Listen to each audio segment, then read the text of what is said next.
What is up, people of the internet, my loyal subscribers, you lovely people that just leave wonderful comments on my channel? How's it going?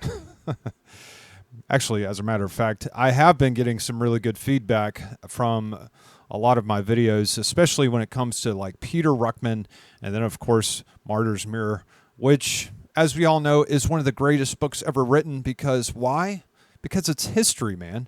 It proves beyond reasonable doubt that Jesus Christ actually lived and that he was who he said he was, the Son of God. Anyways, today we're going to be going back to look at another part of the sermon, why go on living? And yeah, the question to you, man, why do you continue to live? What's wrong with you? No, it's not that kind of question, why go on living? No, it's actually a question of what is the real point, right?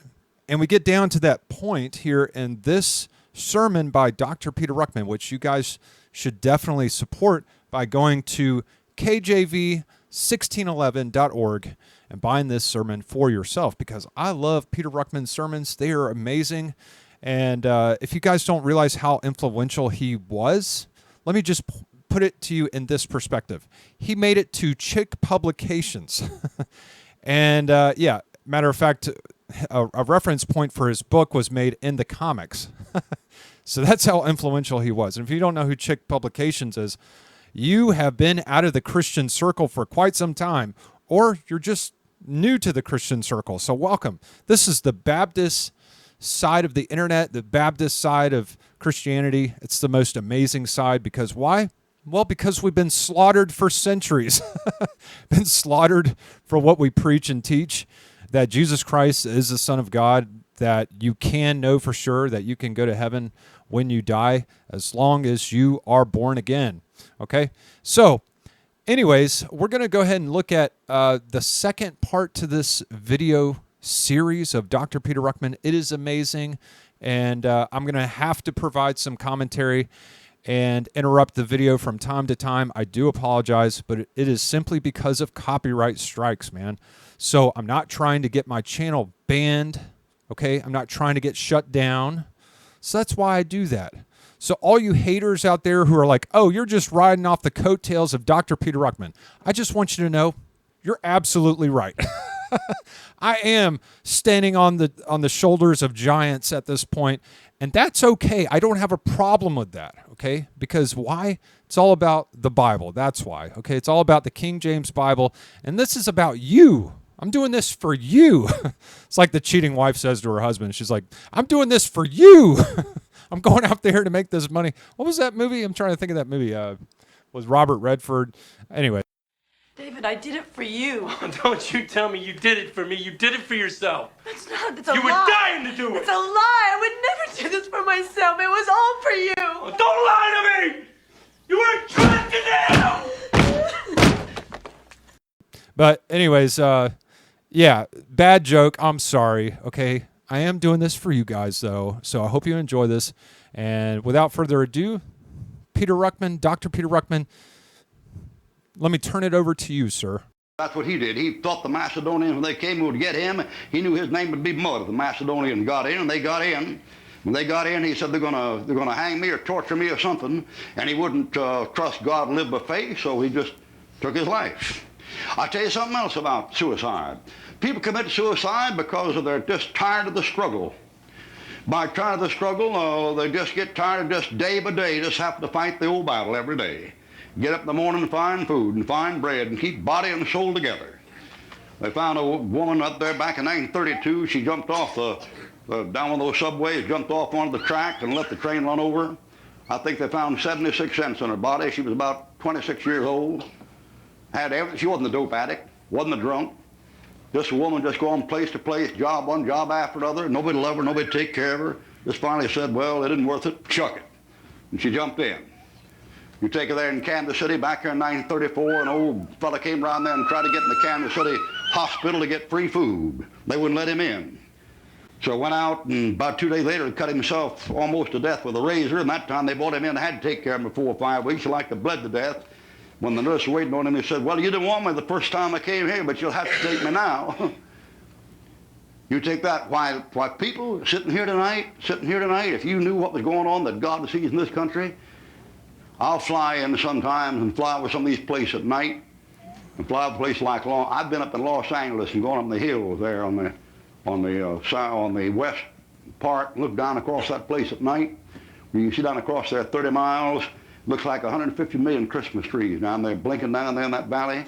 If you could see what was going down that thing, it would turn your hair white. I mean, there are people that got nothing to live for, nothing to die for. All they're doing is just living from day to day to find just enough drugs to keep them unconscious till the next day. Yeah, amen. I'm not talking about 20 people. That's right. I'm not talking about 100 people. I'm not talking about 1 million people. I'm about 3 and 4 and 5 and 6 million people in L.A. and Frisco and Detroit and Pittsburgh and Philadelphia and Miami and New York and Chicago, down in there. And life just gets to be a struggle after a while. And they say, well, it just isn't worth it. It just isn't worth it. Now, we save people. For us, we got something to live for. Yeah. And I'm going to talk about that in a while. But right now I'm talking about why they commit suicide. They're tired of the struggle. Life is a struggle. And it can beat you down to where you just can't take it anymore. Occasionally I do some paintings for my own enjoyment. And this thing here, I do this stuff here for the Lord. But once in a while, I just paint something I enjoy painting. And the paintings I enjoy painting, I call them psychopathic symbolism, is what I call them. And those paintings are paintings about a bunch of things like the fear of disease, and the fear of death, and the fear of old age, and chronic alcoholism, and stuff like the wasted life, and stuff like stuff like the fear of the unknown, those kind of things. And my classic is a picture called Human Nature. It's never got any publicity, probably never will, but I don't care. I didn't draw it for anybody, I drew it for myself. And you take human nature, you know what that's a picture of? That's a picture of 2 guys on a raft. And they're in their bare feet and tattered clothes. You can tell neither of them have any money. And they're in tattered clothes on a raft, and the raft is in the middle of a storm. Now, I mean, it's a real storm. I mean, the waves are 20 and 30 feet high. Matter of fact, you can tell looking at the picture in just about a minute, the raft's going to get overflown with water, and both of them are going to drown. And those 2 fellows on that raft squared off, and each of them has a knife. And one guy's like this, his knife, the other guy's out like this, his knife, and they're fighting on that raft. And there's nothing on the raft. It's just water running across the boards. There's nothing to fight over. But there they are. You say, what's that? To me, you see, that's human nature. Yeah. Human nature. It's a fight. Now, after a while, you get tired of it. You throw in your cash and your chips and quit. That's what folks do. They get tired of the struggle. Tired of the struggle. You know when I got saved, you know the reason why I got saved, the main reason I got saved? The main reason I got saved was because I was just worn out when I was 27 years old.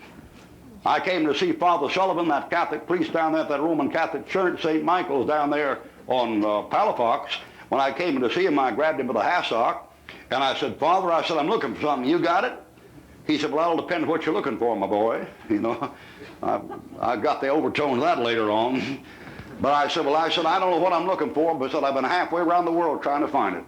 And I said, I'm tired of women, I'm tired of men, I'm tired of sports, I'm tired of art, I'm tired of music, I'm tired of poetry, I'm tired of travel, I'm tired of people, I'm tired of fame, I'm just sick, I'm fed up with it, I'm up to here with it.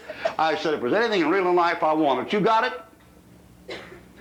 Boy, I wish some guy'd come to me like that. Yeah. Amen. I've been saved 43 years. I never had a guy come to me like that. Yeah. Boy, if a guy came to me like that, I'd fix his wagon, boy, in about 15 seconds. Amen. But that old priest didn't know what to do.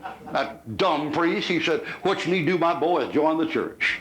What a stupid thing to say, you know. Amen. And you say, what was my problem? My problem was I'd had it. My problem was I'd had enough. Enough is enough.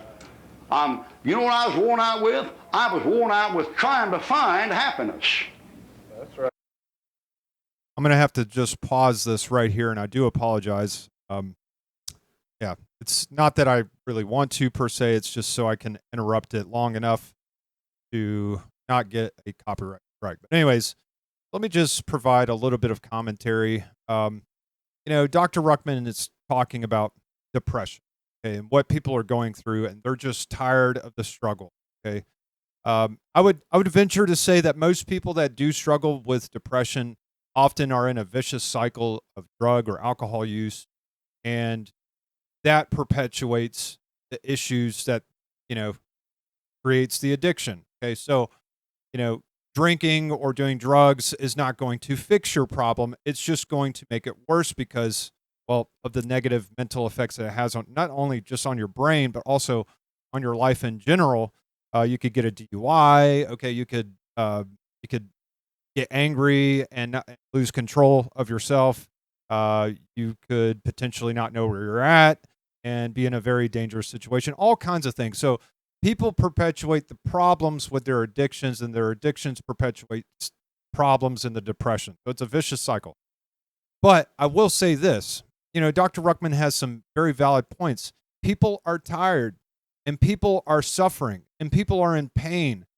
Even in a nice, wonderful, prosperous country like America. America, we have everything. I mean, we're the greatest country on earth, but yet we still suffer with a tremendous drug problem, a tremendous homeless problem, right? Depression is a huge problem here. And the point is you just need to be nice to people, okay? I saw a video today online where this guy in his nice vehicle drives up to this homeless lady, standing outside, and her stuff is behind her. She's living in a tent. I mean, it just looks disgusting. Okay, and the gentleman in the car was like, "Hey, I just want to ask you this: how long are you planning on being out here with all this stuff?" Hey man, how much longer are you guys gonna be set up right here? I don't have nothing to say to you, sir. I mean, how much longer are you going to have all your stuff out here, though? Okay. If Karen Bass put you in a house? You think we want to be out here? Yeah, I mean, honestly? There's help for you guys. Okay, where's the help?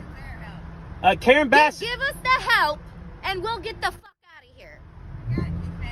Okay. Take that and shove it up your ass. Okay, so they said there's no help.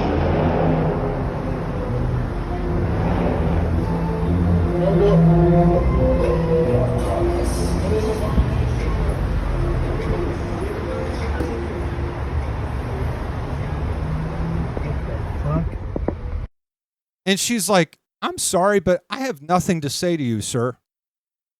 And he continues. He goes, No. I just want to know, how long are you going to plan on staying out here? There's help, right? And she goes, "Where's the help?" He goes, "No, if so-and-so puts you in a home and they get you some help and she's like, "Listen." She goes, "Listen, man, if you get me the help right now, I will get off these streets right now today. Otherwise, you can take all that nonsense and stick it right up your you-know-what." And I thought she was fabulous for saying what she said. I mean, not that she was in the right per se, okay? I'm sure he was just concerned about his community, but the point is, hey man, have some class. Some people are where they're at, yes, because of bad choices, but also because of uncontrollable circumstances. Sometimes it's bad health, okay? So the point is, be nice to people. If you're not going to offer help, don't even waste their time. You know what I mean? Like, Jesus said, "Go out into the streets and lanes of the city and bring in here the poor, the maimed, the halt, and the blind." You know why he did that? He did that because the poor are rich in faith. You can read it. You can read that in the book of James. It says that the poor are rich in faith. People that truly need help, they're very responsive to the gospel in a positive way. They're going to readily receive that. All right, I think I've talked enough. Let me let Dr. Ruckman continue so we can listen to this wonderful sermon. What's up, boys? All right, so I had to let you guys know that you can find my second channel on Rumble, okay, Value of Truth 2. All right, I can post a little bit more on that website, and I cannot say exactly what you'll find on that channel, but I will say this, all right, in case my YouTube channel goes down, you can find me over there on Rumble. Also, you can find me on GodTube, okay? The way you can find me on GodTube is you go to godtube.com, okay? By the way, I want you to see this. This is what you'll find on my channel on Rumble, okay? That's just one, all right? That's just one of the videos you're going to find. You're going to find a lot more than that. Just type in Value of Truth 2, and you'll find me on there. But also, you can find me on GodTube. I got a lot of stuff on there that I actually need to transfer over. Let's see if I can pull it up for you. Okay. So this was from back in the day, like 10 years ago. This is back from all my efforts from 10 years ago. I did like 100 plus videos. This is one of them right here. But yeah, just go and type in bprice144. I'll show it right now. All right, you can see it right there in the address. Just type that in, and you can find over 100 videos that I've made over the years, like 10 years, okay? So I've done a lot of work, and yeah, you guys can watch a whole bunch of stuff over there. So just in case if my YouTube channel goes down, you can find a lot of my stuff on GodTube, and also you're going to find me on Rumble as well. As you can see, I am uploading this video that I am showing you right now. I'm uploading it to Rumble as we speak.